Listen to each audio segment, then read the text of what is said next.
In the landscape of modern horror, Longlegs, directed by Perkins, was positioned as a film to watch with its intriguing premise, Nicolas Cage's starring role, and a genre blend of serial killer mystery and supernatural horror. Unfortunately, while the marketing campaign built palpable anticipation, the film struggled to balance these elements, leaving viewers either thrilled by its eerie ambience or disappointed by unmet expectations. The primary issue with Longlegs lies in how it was marketed. The film's promotional materials promised a skin-crawling, terrifying horror experience, positioning it as a serial killer thriller with occult undertones. The trailers hyped Cage's role as a terrifyingly unrecognizable villain, suggesting a transformation unlike anything we'd seen from him before. The hype around Longlegs was further bolstered by claims that it was among the scariest movies of the decade, a statement that placed significant pressure on its reception. However, many viewers, especially seasoned horror fans, quickly realized that the film didn't quite match the intense horror expectations set by the trailers. Instead of a relentlessly terrifying narrative, Longlegs offers a slow burn, a psychological thriller with elements of supernatural horror, but it isn't the non-stop fright fest its marketing promised.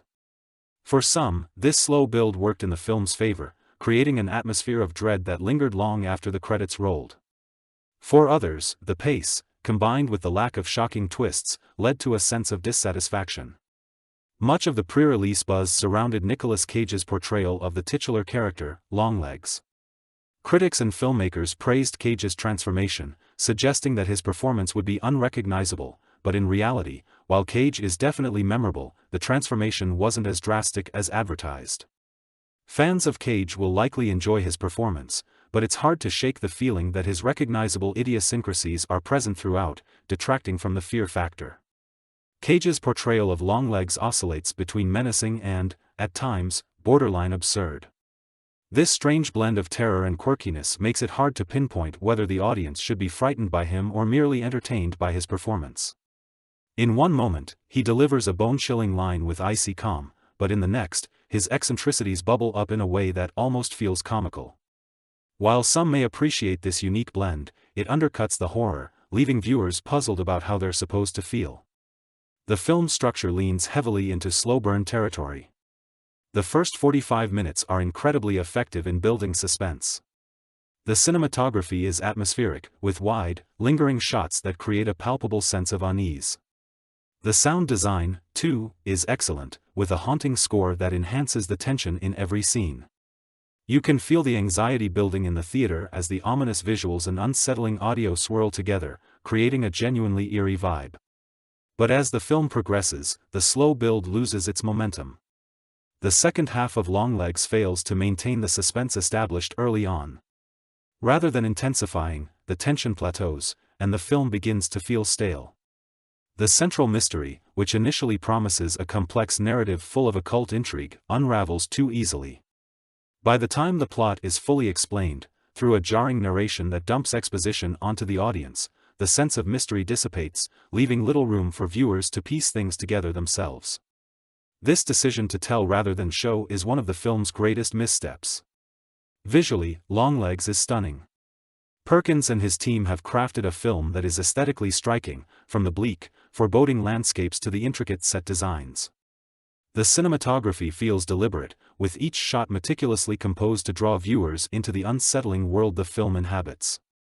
Fans of artistic horror films, who appreciate the visual storytelling of directors like Robert Eggers, The Witch, The Lighthouse, or Ari Aster, Hereditary, Midsommar, will likely find much to admire in Longlegs' visual direction. The issue, however, is that the film seems unsure of what it wants to be. On the one hand, it tries to be a chilling serial killer thriller, drawing inspiration from films like Silence of the Lambs and Zodiac. On the other, it dips its toes into the supernatural, with occult symbolism and satanic rituals woven into the narrative. Rather than blending these elements into a cohesive whole, Longlegs feels torn between the two, never fully committing to either genre. The result is a film that doesn't quite hit the mark in either category. Neither the serial killer mystery nor the supernatural horror feels fully realized. One of the most significant critiques of Longlegs lies in its ending. After the slow build and eerie atmosphere, the film culminates in an abrupt finale that leaves viewers questioning if all the suspense was worth it. The final reveal, while entertaining, feels too predictable. For a film that spent so much time creating an air of mystery, the payoff is unsatisfying, as the twist is telegraphed too early on, leaving little room for surprise. The ending also leaves several plot threads dangling, which could have been used to elevate the film's impact.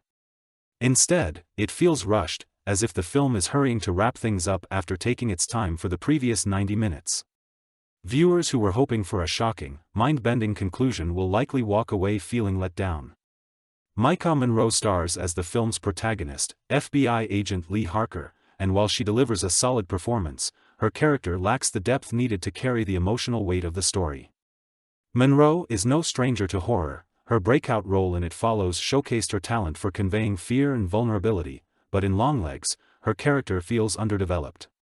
Harker's backstory and motivations are touched on, but the film doesn't delve deeply enough into her psyche, making it difficult for viewers to fully connect with her. While Monroe's performance is strong, the writing doesn't give her enough material to work with. Her character remains somewhat static throughout the film, and despite the harrowing events she experiences, there's little growth or change by the end. This lack of character development further weakens the impact of the film's conclusion. Despite its flaws, Longlegs succeeds in creating an atmosphere of dread that lingers long after the credits roll. The film's unsettling visuals, combined with its haunting sound design, ensure that viewers are constantly on edge. The oppressive sense of unease permeates every frame, making the film feel dark and dangerous even when little is happening on screen. The ambiguity surrounding some of the film's occult elements also works in its favor. While the plot may over-explain certain aspects, it leaves enough room for viewers to interpret some of the supernatural happenings in their own way. This open-endedness adds an extra layer of intrigue, encouraging viewers to think more deeply about what they've just watched, even if the film doesn't quite nail its intended scares. Longlegs may not live up to the massive hype surrounding its release, but that doesn't mean it's without merit. The film's atmosphere, cinematography, and performances, particularly from Cage, make it worth watching, especially for fans of slow-burn psychological horror. However, those expecting a high-octane, terrifying serial killer thriller will likely be disappointed. If you can temper your expectations and appreciate the film for what it is, a visually stunning, slow-burn thriller with elements of the occult, you'll likely find Longlegs to be an enjoyable, albeit flawed, experience. Just don't go in expecting the scariest movie of the decade. Instead, savor the moments of tension, soak in the eerie atmosphere, and appreciate the film's ambition, even if it doesn't always hit the mark. Director Oz Perkins has already proven himself as a unique voice in horror with previous films like The Blackcoat's Daughter and I Am the Pretty Thing That Lives in the House. With Longlegs, Perkins continues to showcase his talent for crafting atmosphere and tension, but the film ultimately falls short of its potential due to a lackluster plot and underdeveloped characters. Still, Longlegs offers enough moments of brilliance to suggest that Perkins is a filmmaker to watch. If he can refine his storytelling and strike a better balance between style and substance, his future projects could very well deliver on the promise that Longlegs hints at but never fully realizes.